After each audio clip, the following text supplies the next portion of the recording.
Thank you very much. Again, this presentation is in French language, so who wants to get a translation and needs a little translation machine, you find it up here on the stage if you bring it back later. Merci. Bon après-midi à tous. Comme vous voyez, apparemment, je serai le seul qui va parler en français. Excusez-moi. Je me présente, je suis Mohamed Sherif Fourti, je suis responsable de l'unité de système d'information géographique à l'Observatoire tunisien de l'environnement, donc le GIS. D'après le titre, comme vous voyez, je vais vous parler un peu de l'open data, de ce qui se passe au niveau de l'open data en Tunisie, parce que nous avons enregistré un grand acquis au niveau de ce domaine. Surtout sur le plan légal et nous qui travaillons dans la gestion de l'information environnementale, nous considérons que c'est une grande avancée pour faciliter notre travail au niveau de la gestion et de l'utilisation et du droit d'accès à l'information. Mais permettez-moi au début de vous présenter un peu dans une ou deux diapos ce que c'est l'Observatoire tunisien de l'environnement, ses missions et qu'est-ce qu'il fait. Voilà. Donc nous sommes un dispositif qui a été créé suite à Rio de 92, ça fait un peu longtemps. Nous avons pour principale mission de développer et mettre en place des systèmes d'information relatifs à l'environnement et au développement durable, produire des statistiques et indicateurs sur l'environnement et le développement, assurer le suivi de l'état de l'environnement au niveau national et régional, participer à l'élaboration d'études spécifiques aux différentes problématiques environnementales et contribuer par l'information à l'intégration du concept de développement durable dans le processus de prise de décision. J'ai vu utile un peu de rappeler qu'au niveau de Rio, le droit d'accès à l'information a été stipulé au niveau du principe 10 de la déclaration de Rio qui stipule que chaque individu doit avoir dûment accès à une information relative à l'environnement que détient les autorités publiques. Au niveau de l'observatoire, concrètement, l'information qu'on manipule, on la communique donc sous forme principalement de 3 types de rapports. Donc on produit annuellement un rapport national sur l'état de l'environnement. Donc dans les 3 langues, il est publié à l'occasion de la Journée mondiale de l'environnement le 5 juin. Donc ce rapport, il dresse un état ou un bilan sur l'état de l'environnement dans le pays et sensibilise les décideurs et le public aux problématiques environnementales dans le pays. Et de façon générale, il informe le public sur ce qui se fait au niveau de l'activité environnementale. On produit aussi des indicateurs de l'environnement et de développement durable au niveau national et régional. Ces indicateurs sont issus de la liste des indicateurs de l'environnement et du développement durable des Nations Unies. On a choisi un ensemble d'une cinquantaine d'indicateurs qui sont calculables et où la donnée est disponible dans le pays. On produit aussi des rapports et des guides de développement durable par secteur d'activité. Donc on peut choisir un secteur tel que l'eau qui est très important surtout pour notre pays. Donc on traite ce secteur pour montrer les défis que rencontre ce secteur au niveau de son développement et sa durabilité à travers surtout des indicateurs. Pour produire ces documents, donc on fait un grand travail de collecte de données, de traitement des données. Et il faut avouer qu'on rencontre, comme le citoyen normal, malgré que nous sommes un dispositif qui est sous la tutelle d'un ministère public, donc nous sommes un organisme public, mais on trouve beaucoup de difficultés à accéder aux données et à collecter les données. Donc ce qui s'est fait en Tunisie dernièrement, donc au niveau de l'open data, ça va nous faciliter beaucoup notre travail. Et une fois on réalise ces rapports et ces documents, donc on a un autre problème au niveau d'obtention de l'autorisation préalable pour la publication. Donc il y a les autorités qui sont donc au niveau supérieur avant de publier un rapport quelconque, donc il faut avoir l'autorisation d'en haut pour pouvoir le publier. C'est eux qui jugent donc l'impact un peu entre guillemets politique de ce type de rapport. C'était la situation avant la Révolution. Donc, avant la Révolution, on sentait le besoin d'organiser le marché de l'information. Non pas pour l'environnement, et c'est valable pour les autres informations dans tous les domaines. Donc, il y a un besoin d'organiser et de légiférer le droit d'accès aux données. Parce qu'avant, donc, il y a presque un flou total. Quand est-ce qu'une information elle est accessible? Quand est-ce qu'elle n'est pas accessible? Est-ce qu'elle est publique? Est-ce qu'elle est confidentielle? Est-ce que ça touche la sécurité? Est-ce que c'est une donnée classée donnée personnelle ou pas? Donc, c'était le flou. Avec l'arrivée de ce qui s'est passé au niveau de l'open data que je vais vous parler maintenant, donc on peut dire maintenant, je vais parler un peu du processus, comment ce concept open data a été concrétisé. Donc c'est grâce à la Révolution qu'avec les revendications pour la consécration des principes de la transparence totale et la participation citoyenne dans la gestion des affaires publiques afin de garantir le droit à une société juste, démocratique et prospère. Comme vous lisez ici, donc le peuple demande la bonne gouvernance, l'open gov. Donc c'est un slogan qui a été bien utilisé au niveau de déclenchement de la Révolution, le peuple veut. Donc on l'a appliqué au niveau open gov, donc c'est le peuple qui veut. Et un pilier important de l'open gov, c'est le droit d'accès aux données publiques. Donc le peuple demande le droit d'accès aux données publiques pour pouvoir suivre et contrôler le gouvernement, qu'est-ce qu'il fait. Est-ce qu'il applique les choses dont il a promis? Est-ce qu'il applique les programmes? Est-ce que... 3 points. Donc suite à ça, donc, le gouvernement de l'époque, de la première période de transition, parce qu'entre guillemets, on a passé juste après la Révolution, une première période de transition, et maintenant nous sommes dans une deuxième période de transition qui est légitime avec une assemblée constituante qui est élue. Donc en réponse à ces revendications, donc, très rapidement, le gouvernement a préparé un programme de réforme de bonne gouvernance et l'a présenté à ses partenaires pour appui financier. Donc ces partenaires, ils ont exigé de commencer à préparer une assise légale à ce programme et particulièrement le droit d'accès aux données. Donc on a eu, suite à ça, on a eu droit à des financements octroyés par la Banque africaine de développement et la Banque mondiale. Et deuxième point aussi, à l'occasion de la participation au G8 tenu à Deauville en France, donc, puisque la Tunisie a été invitée comme le premier pays du printemps arabe, donc, pour appuyer la Tunisie dans son transition, donc, le gouvernement, pour montrer sa bonne volonté, donc, la date de publication du décret-loi sur l'open data coïncide avec la date de la réunion du G8. En plus, donc, la société civile, même avant la Révolution, elle était sensible et consciente à l'importance de l'open data. Donc tout de suite, il y a un groupe de travail qui rassemble un ensemble d'associations civiles qui s'est donc rassemblé et il a fait pression et il a beaucoup travaillé sur la sensibilisation, l'échange d'informations et tout ce qui est interlocuteur avec les pouvoirs publics. Ils ont même des sites web opengov.tn et opengov.data. Vous pouvez les consulter pour voir leur activité et même l'historique de ce que ça a été fait dans le processus de concrétisation de l'open data.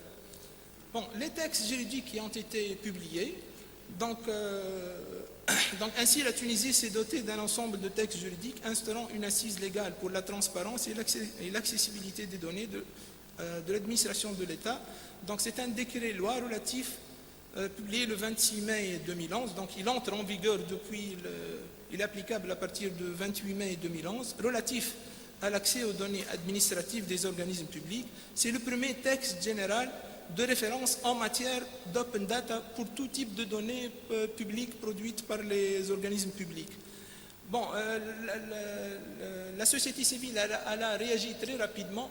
Ils ont vu qu'il y a, au niveau de l'article 16 et 22, quelques ambiguïtés d'interprétation de la loi. Sous la pression de la société civile à cette époque, ils ont très rapidement changé donc, avec un deuxième décret-loi qui modifie et adapte et répond aux besoins et revendications de la société civile. Il y a un peu moins de 2 mois, un circulaire, donc c'est un texte d'application qui explique davantage le décret-loi, comment le concrétiser et l'appliquer réellement. Le décret-loi, donc, le décret-loi sur l'open data, composé de 22 articles, il définit les principes et règles régissant l'accès aux documents administratifs des organismes publics, les catégories d'informations diffusées et les procédures d'accès à l'information. Donc, parmi les principaux acquis de base de ce décret-loi, on compte donc, le droit du citoyen, personne physique ou morale, à l'accès à l'obtention de l'information détenue par l'État, ses administrations centrales, ses organismes locaux, ainsi que ses entreprises et ses établissements publics. Maintenant, c'est inscrit et institutionnalisé par une loi que le citoyen a un droit le droit d'accès à l'information.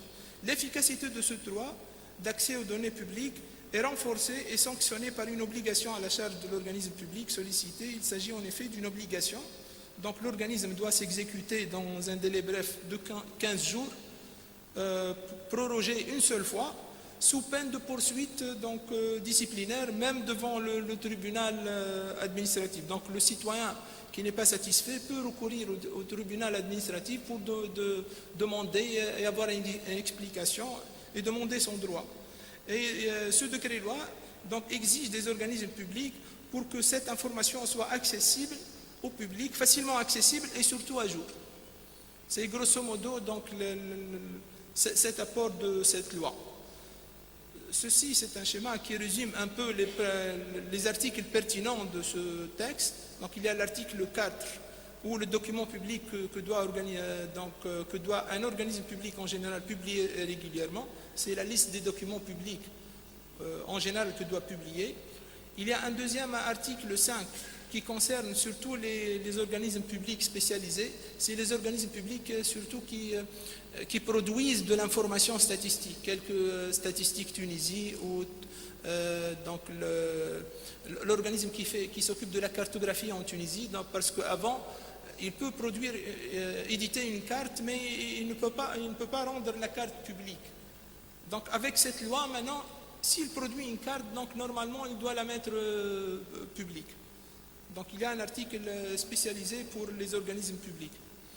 L'article 16 et 17, donc il liste aussi les exceptions. Donc les documents publics que peut un organisme public refuser de communiquer. Et puis, même ces exceptions, il y a des possibilités pour détourner ces exceptions s'il y a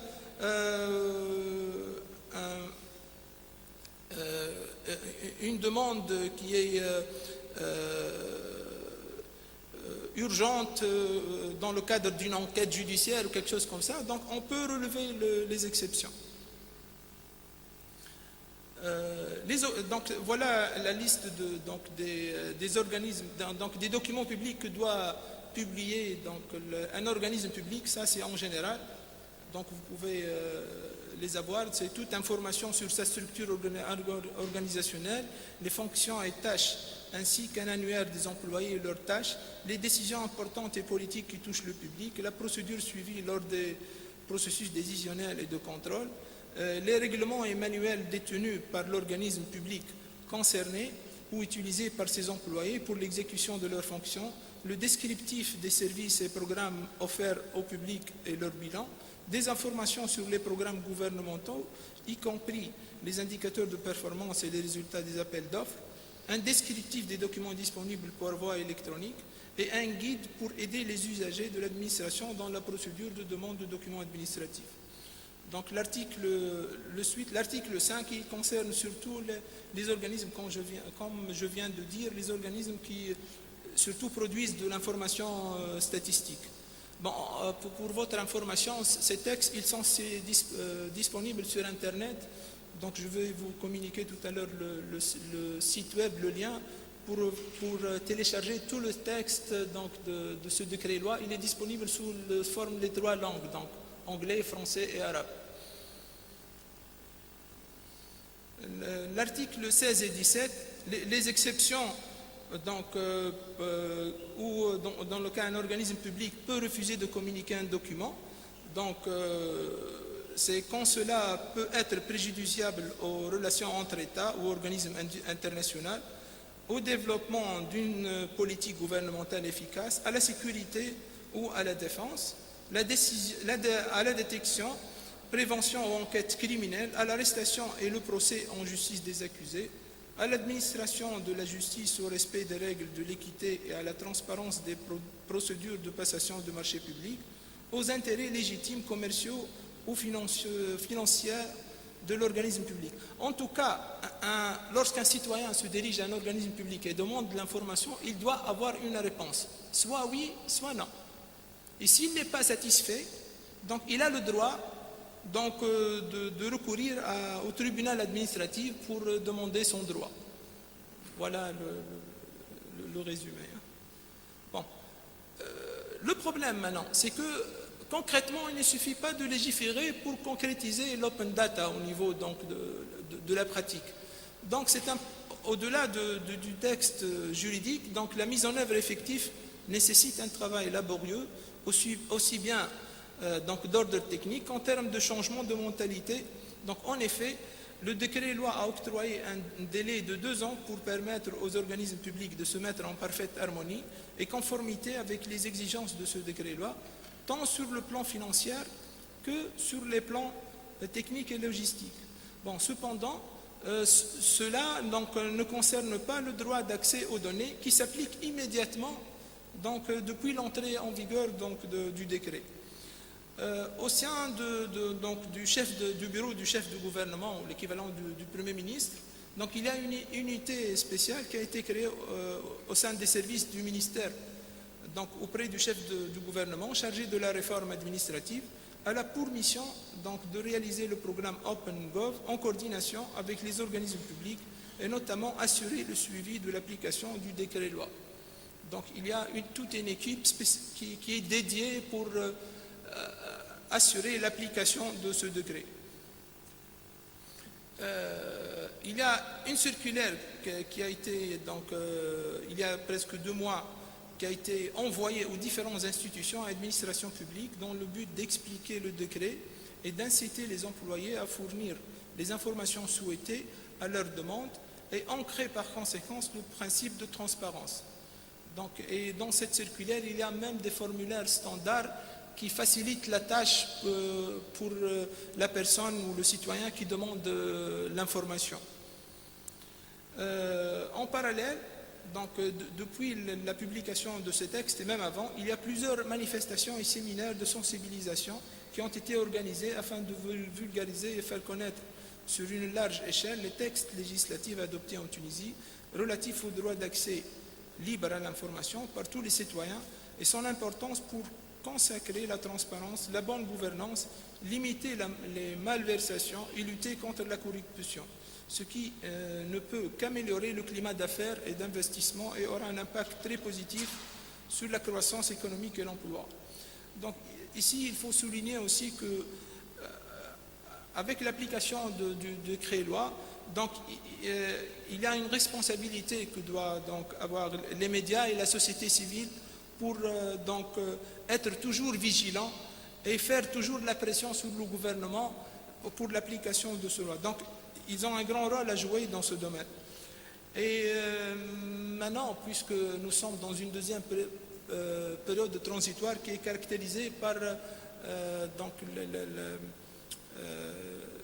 l'écriture d'une nouvelle constitution, parce que nous sommes dans une deuxième république, il y a même des appels qui demandent à faire inscrire le principe, du droit fondamental d'accès aux données dans la nouvelle constitution. Au niveau du gouvernement, donc il travaille sur un portail de l'open data. Il est en cours de construction. Voilà sa première page. Donc il sera opérationnel d'ici la fin de l'été, d'après l'équipe qui travaille dessus. Bon, en résumé, en conclusion, Donc la situation, c'est que après le texte, il y a une obligation de changer les relations entre l'administration et le citoyen. Dans le passé, au niveau confidentialité des données publiques, donc par défaut, toutes les données sont confidentielles à l'exception de ce qui a été classé comme données publiques. Donc d'après le texte, on doit évoluer et atteindre et avoir que toutes les données sont publiables à l'exception des données à caractère personnel public et pourraient être préjudiciables à la sécurité de l'État. Donc, au niveau données publiques à définir, donc avant c'était défini seulement par les structures publiques, c'est eux qui jugent quelle est l'information qu'on peut publier ou pas, et ça arrive que ça dépend des personnes. Par exemple, nous, lorsqu'on prépare nos rapports sur l'état de l'environnement, réellement, c'est grâce à des relations personnelles qu'on arrive à obtenir de l'information. C'est le réel. Donc si la personne, je ne sais pas, elle est remplacée par une autre, donc il faut reconstruire une nouvelle relation personnelle pour avoir les données avec les mêmes qualités et le même accès. Donc maintenant, il faut évoluer vers une situation où, lorsqu'on définit une information, une donnée publique, c'est en association avec le citoyen, c'est-à-dire tout ce qui est la société civile. L'utilisation des données, donc avant c'était l'obligation de contrôler l'utilisation des données publiques. Il peut vous montrer la donnée, vous ne pouvez que la consulter sur place sans avoir même une copie. Maintenant, il faut la définir. Donc, normalement, on doit évoluer vers la situation où les données publiques sont sujettes à l'utilisation et la réutilisation sans aucune limitation ou condition. Donc, concrètement,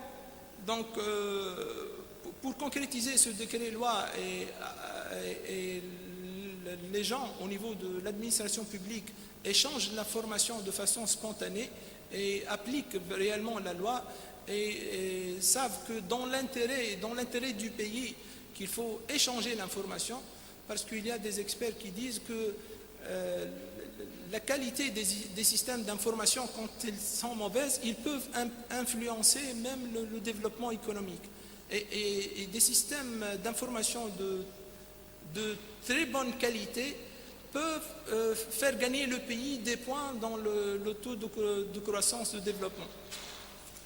Donc c'est un problème maintenant de changement de mentalité, de changement de culture. Je termine par ça. Donc au niveau de l'Observatoire de l'environnement, nous, pour concrétiser au niveau de l'information environnementale, donc ça fait 2 ou 3 années, on a élaboré une carte environnementale en intranet, en interne. Le but c'est que l'information qu'on détient, qu'on manipule, on veut la rendre disponible au personnel de l'observatoire et même du ministère. Lorsqu'ils consultent des documents ou ils consultent par exemple les études d'impact sur l'environnement, lorsqu'ils vont octroyer un agrément pour une activité industrielle, donc ils ont besoin d'un système d'aide à la décision. Ils ont besoin, dans une région bien déterminée, d'un ensemble d'informations géoréférencées, superposables, avec une qualité qui acceptable, qui leur permettent surtout de bien évaluer leur dossier. Donc maintenant, avec le concept Open Data, on compte donc rendre ce projet, la carte environnementale, comme un système d'aide à la décision, un système d'information environnementale qui permet au grand public d'accéder aux données à travers des outils de GIS-Web. Voilà les quelques références que vous pouvez consulter pour vous renseigner un peu sur l'activité Open Data en Tunisie. Voilà. Et merci pour votre attention.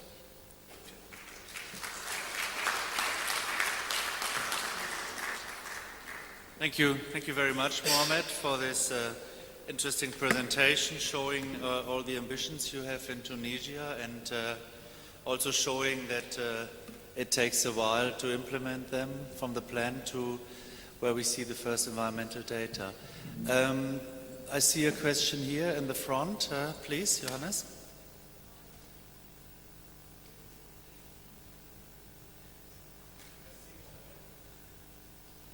Merci Mohamed pour cette belle présentation et elle démontre très bien qu'est-ce qu'il est possible que beaucoup de développements sont possibles dans une révolution démocratique et nous vous encourageons beaucoup que vous poursuivez cette route.